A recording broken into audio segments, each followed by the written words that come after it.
सलाम मसनून, आदाब। नूरी academy YouTube channel पर आपका इस्तकबाल किया जाता है।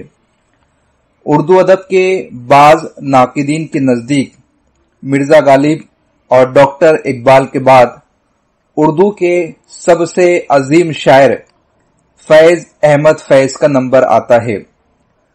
फैज़ अहमद फैज़ की हयात व खिदमात से मुतालिक आज के इस वीडियो में हम आपके सामने पेश करेंगे कि तरक्की पसंद तहरीक में फैज़ अहमद फैज़ का क्या किरदार रहा है।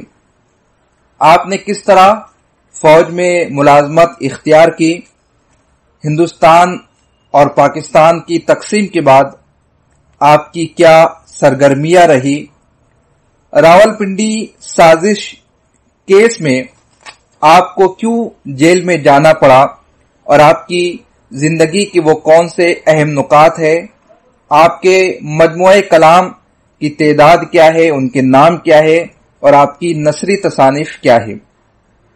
आइए सबसे पहले नजर दौड़ाते हैं फैज़ अहमद फैज़ की जिंदगी के चंद अहम नुकात पर।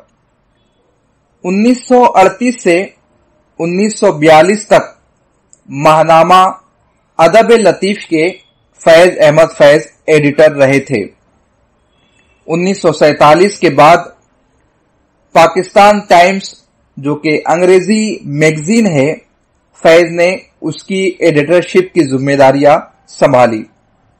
मार्च 1948 में रोजनामा इमरोज के एडिटर बने। हफ्त रोजा लैल नहार के एडिटर भी आप रह चुके हैं। 1978 से 1979 तक बैरूत से जो शुमारा निकलता था लोटस, आपने उसकी एडिटरशिप की जिम्मेदारियां भी निभाई। फैज़ ने पाकिस्तान की 2 फिल्मों के गाने और मुकालमे भी लिखे हैं। फैज़ को एक फिल्म जागो हुआ सवेरा पर बैनुल अक़वामी अवार्ड भी मिला है। फैज़ को 1962 में दुनिया का मशहूर तरीन अमन अवार्ड भी मिल चुका है।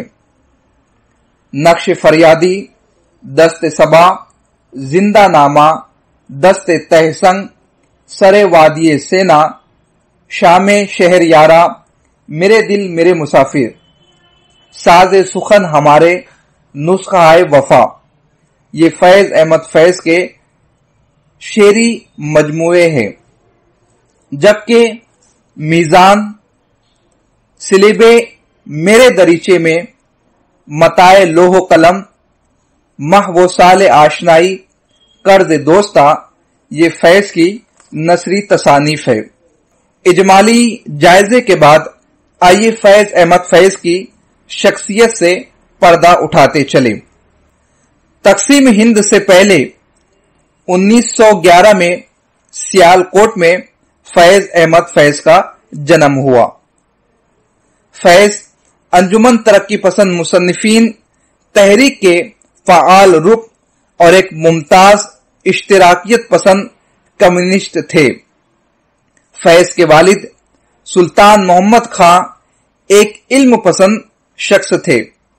वो पेशे से एक वकील थे और इमारत अफगानिस्तान के अमीर अब्दुल रहमान खान के यहां चीफ सेक्रेटरी भी। फैज़ ने अपनी पहली शायरी 10वीं जमात में कलमबंद की थी। 1921 में फैज़ ने स्कॉच मिशन स्कूल सियालकोट में दाखिला लिया और यहां मैट्रिक तक तालीम हासिल की। मैट्रिक के इम्तिहानात के बाद आपने एफए का इम्तिहान मरे कॉलेज सियालकोट से पास किया। आपके असातिज़ा में मीर मौलवी शमसुल हक शामिल थे, जो कि डॉक्टर इकबाल के भी उस्ताद थे। आपने स्कूल में फारसी और अरबी जबान सीखी। आपने गवर्नमेंट कॉलेज लाहौर से बीए किया और फिर वहीं से 1932 में अंग्रेजी में एमए किया। बाद में ओरिएंटल कॉलेज लाहौर से अरबी में भी एमए किया। 1935 में फैज़ ने Mohammedan Anglo oriental college Aligarh में انگریزی و برطانوی ادب کے لیکچرار کی حیثیت سے ملازمت کی اور پھر یہاں سے ہیلے کالج لاہور میں ملازمت اختیار کی۔ آپ نے 1936 میں سجاد ظہیر اور صاحبزادہ محمود الظفر کے ساتھ مل کر انجمن ترقی پسند مصنفین تحریک کی بنیاد ڈالی۔ فیض نے 1941 میں لبنانی نژاد برطانوی شہری ایلس جارج سے سری نگر میں شادی کی۔ فیض کی طرح ایلس بھی شعبہ تحقیق سے وابستہ تھی اور ان کی شاعری اور شخصیت سے متاثر بھی۔ فیض کے خاندان کو یہ بات بالکل ناپسند تھی کہ انہوں نے اپنے لیے ایک غیر ملکی عورت کا انتخاب کیا، لیکن فیض کی ہمشیرہ نے اپنے خاندان کو ایلس کے لیے آمادہ کر لیا تھا اور اس طرح فیض کی شادی برطانوی شہری ایلس جارج کے ساتھ ہو گئی تھی۔ 1942 میں فیض نے فوج میں کیپٹن کی حیثیت سے ملازمت اختیار کی۔ 1943 میں فیض میجر اور پھر 1944 میں لیفٹیننٹ کرنل ہوئے۔ 1947 میں پہلی کشمیر جنگ کے بعد آپ فوج سے مستعفی ہو کر لاہور چلے گئے۔ 1947 میں فیض پاکستان ٹائمز اخبار کے ایڈیٹر بنے۔ ترقی پسند تحریک کے دیگر بانیان بشمول سجاد ظہیر اور جلال الدین عبدالرحیم کے ہمراہ فیض نے اشتراکیت پسند کمیونسٹ پارٹی آف پاکستان کی بنیاد بھی 1947 میں رکھی۔ 1948 میں فیض پاکستان ٹریڈ یونین فیڈریشن کے نائب صدر منتخب ہوئے۔ 1948 سے 1950 تک فیض نے پاکستان ٹریڈ یونین فیڈریشن کے وفد کی جنیوا میں سربراہی کی اور آپ ورلڈ پیس کونسل کے ممبر بھی بنے۔ لیاقت علی خان کی حکومت کشمیر کو پانے میں ناکام ہو چکی تھی اور یہ بات پاکستانی افواج کو ہضم نہیں ہو رہی تھی، حتیٰ کہ محمد علی جناح کو بھی یہ بات گوارا نہ تھی۔ محمد علی جناح نے خود لیاقت علی خان کی ناکامی پر ناراضگی کا اظہار کیا تھا۔ یہ بات بھی یقینی تھی کہ جنرل ڈگلس گریسی نے بھی اس معاملے میں محمد علی جناح کی نہ سنی، اور تو اور امریکہ سے واپسی پر لیاقت علی خان نے کمیونسٹ پارٹی اور پاکستان سوشلسٹ پارٹی پر پابندی لگا دی۔ 23 فروری 1951 کو chief of general staff major general Akbar Khan کے گھر پر ایک خفیہ ملاقات کا انعقاد ہوا تھا۔ اس ملاقات میں دیگر فوجی افسران بھی سجاد ظہیر اور فیض احمد فیض کے ساتھ شامل تھے۔ یہاں موجود ان سب لوگوں نے لیاقت علی خان کی گورنمنٹ کو گرانے کا ایک منصوبہ تجویز کیا۔ یہ سازش بعد میں راول پنڈی سازش کے نام سے جانی جانے لگی۔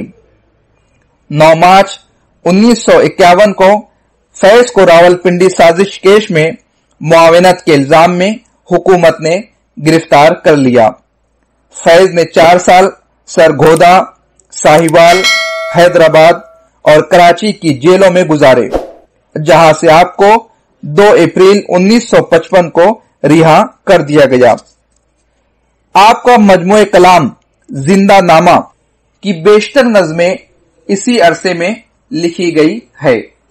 رہا ہونے کے بعد فیض نے جلا وطنی اختیار کر لی اور لندن میں اپنے خاندان سمیت رہائش پذیر ہو گئے۔ فیض نے جلا وطنی کی زندگی گزارتے ہوئے ایک شعر میں کہا تھا، فیض نہ ہم یوسف نہ کوئی یعقوب جو ہم کو یاد کرے، فیض نہ ہم یوسف نہ کوئی یعقوب جو ہم کو یاد کرے، اپنا کیا کنعان میں رہے یا مصر میں جا آباد ہوئے۔ 1959 میں پاکستان آرٹس کونسل میں بطور سیکریٹری تعینات ہوئے اور 1962 تک وہیں پر قیام کیا۔ 1964 में लंदन से वापसी पर आप अब्दुल्ला हारून कॉलेज कराची में प्रिंसिपल के ओहदे पर फाइज हुए। 20 नवंबर 1984 को उर्दू अदब के इस मायानाज अदीब व शायर का इंतकाल हो गया।